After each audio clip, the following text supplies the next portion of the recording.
So, if you can't tell, I bought another BMW, and I think you guys might not like it.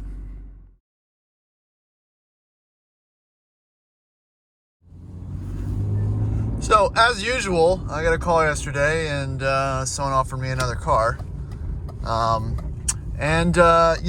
It seems like recently these type of cars have been kind of coming in pairs, with all the Rovers, now the potential Jags, which we're still waiting to pick up the Super V8, but now E36s.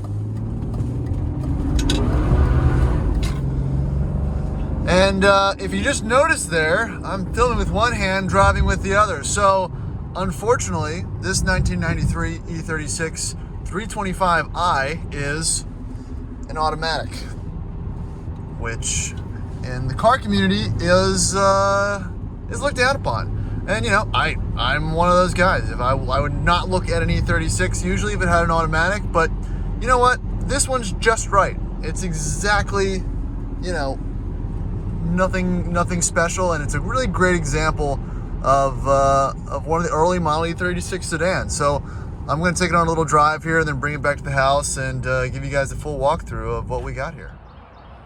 All right, well, welcome back, and here's a quick walk around on the 93 BMW E46 325i automatic internet special. So yeah, this car looks great, and the more I'm kind of hanging around it and driving it and really not considering it a sports car, the more I really like it. Great alpine white color. This color is fairly similar to the one they had on the on the Range Rover, on the D1 that I have as well. It's not pitted, or it definitely needs to be shined and buffed and whatnot. I defogged the headlights real quick. They came right up, and then I just hit a couple spots around the hood just to see what the paint looked like underneath. It looks original as far as the paintwork's concerned. Has a couple little dings and dents, but nothing major. But yeah, it's a base, not a super base as far as they did offer a 318 back in that year, but again, super clean.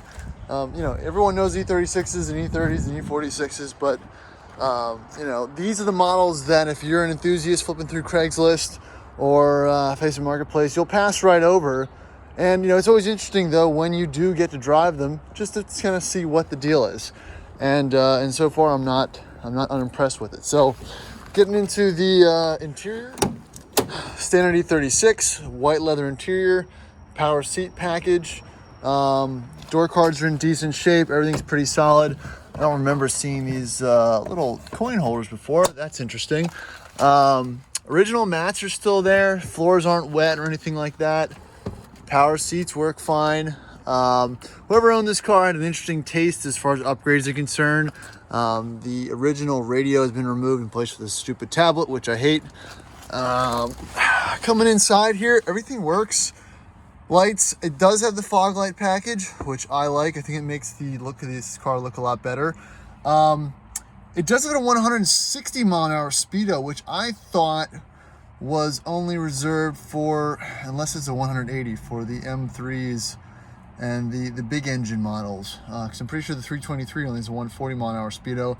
And I'm pretty sure my 92 E36 325i manual had a 140. So you can mention in the comments whether I'm right or wrong about that. Yeah, seat switches work. Windows work. I think that back one does not work. Ugly automatic shift selector works as well. Fire it up here.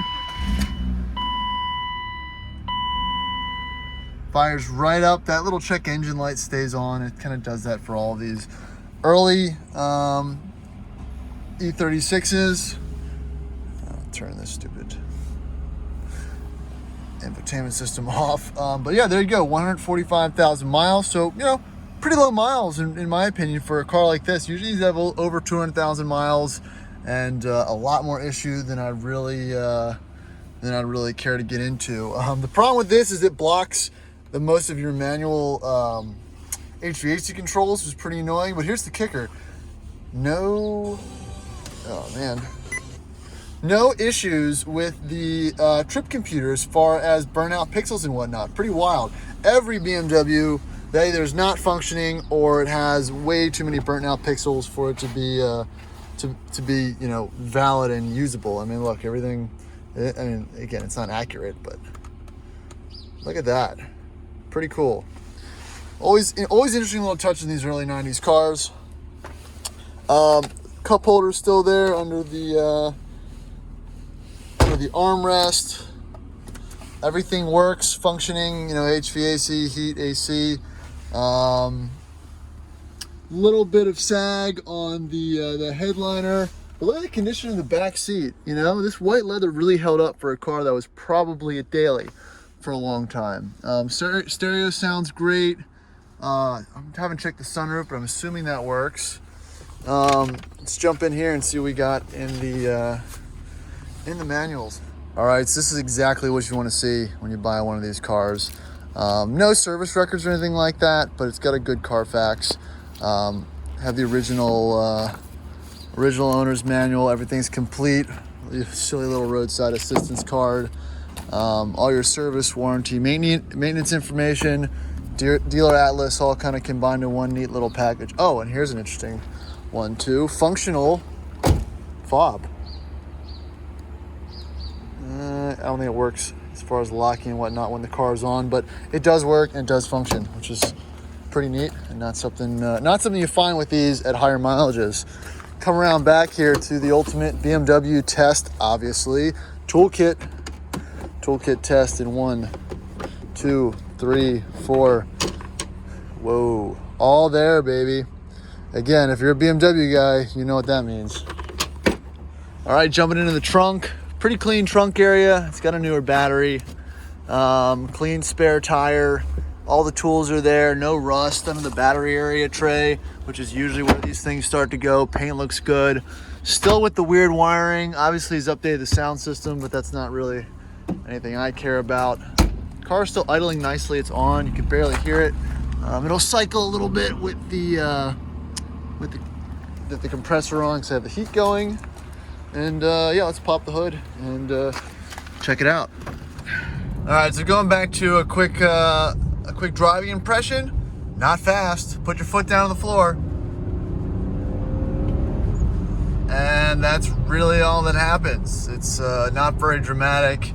You know, smooth power delivery, kind of quick kick down, but you know, it is just a 4-speed. You know, this console doesn't even look like it was designed to kind of house a manual. You know, it's if you see an automatic Jag, you know, with the J gate and everything, it's a very nice design down there, and it kind of just flows with the rest of the car. Here, it's just kind of ugly and slammed in the middle. You know, it's looking at you and it's judging you. But no, you know, this car only has 145,000 miles. Heat and AC work. It's got this horrendous tablet in place of the factory radio. And it's relatively quiet and smooth. You know, it's just a car. It's not. Yes, it's got a BMW badge on it, but it seems to be a fairly reliable and well-driving car. You know, it's got the interior is this interesting white color, and the brakes feel fine, and the seats are comfortable, and you know, it just gets you from A to B. You know, there's not a whole lot to be said on it. You know, I always like the E36 driving position. You can see, I mean, you don't really see the hood line, so you feel like you're sitting upright, and you know, have a lot of visibility out of the front. You know, it's a glass box from a different era, and in a good way. And you know, I really enjoy driving E36s. They aren't, to me, the best put together interior quality wise. They do have a lot of rattles and shakes. These door cards are kind of crappy. You always feel like they're going to come off in your hand. They usually have power window issues. They like to fall off track, or the regulators need to be replaced and whatnot. But other than that, you know, they're not bad cars by any means. You just have to find one that's been maintained. And this one seems pretty good. You know, I got power seats. It's not a luxury package or anything. I like the manual AC controls and whatnot. And, you know, it just goes down the road. It's smooth, it starts, and there's really not a lot of drama. All right, so more driving impressions. You know, this is not really, I don't believe this transmission or rear end is tuned for performance. It definitely seems like a lower rear end ratio, kind of like the 323 that I have as well. First gear is kind of a slow start. Second gear grabs a little bit better. It seems more, you know, inclined to be tuned towards fuel economy.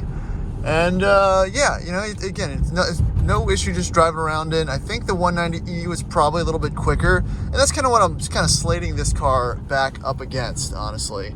You got to remember both these cars were, you know, very similar, kind of spec-wise, straight six rear-wheel drive, smaller sedans.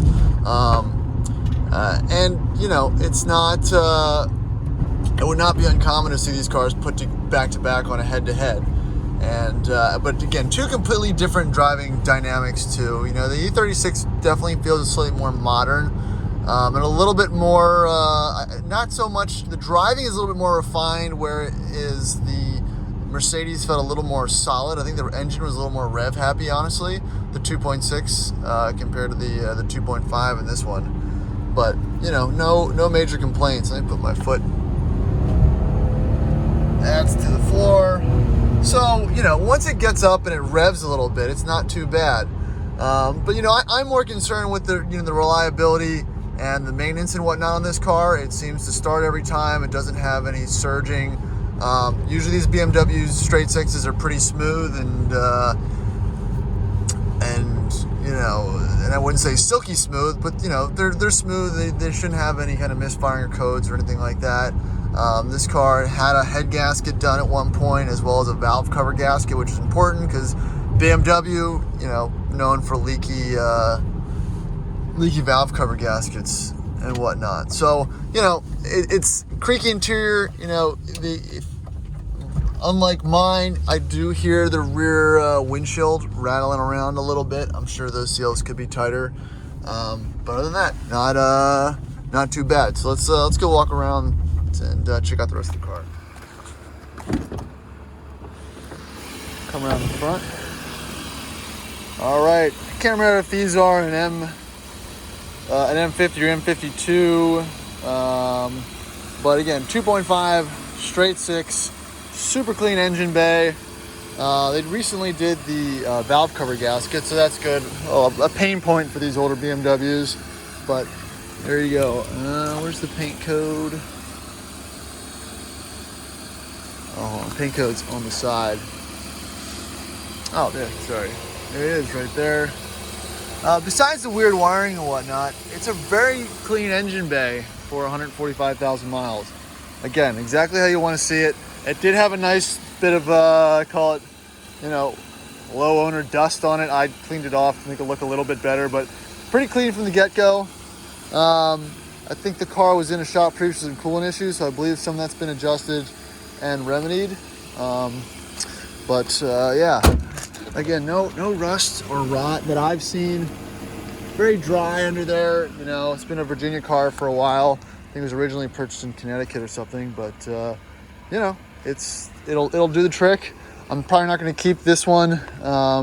Just doesn't really fall in the rest of the cars I have an E36. This one will probably be for sale, but you know, the more I've used it and driven around, the more it's kind of grown on me.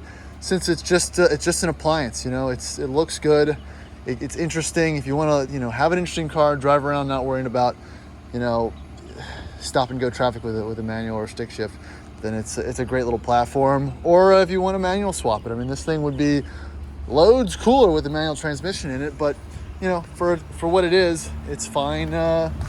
It's fine as is. So I don't mind it. So that's all I got for this one. I don't know if I'll be doing any more update videos on it. If you got any questions, drop in the comments, and feel free to subscribe if you want to see more automotive content. Talk to you later.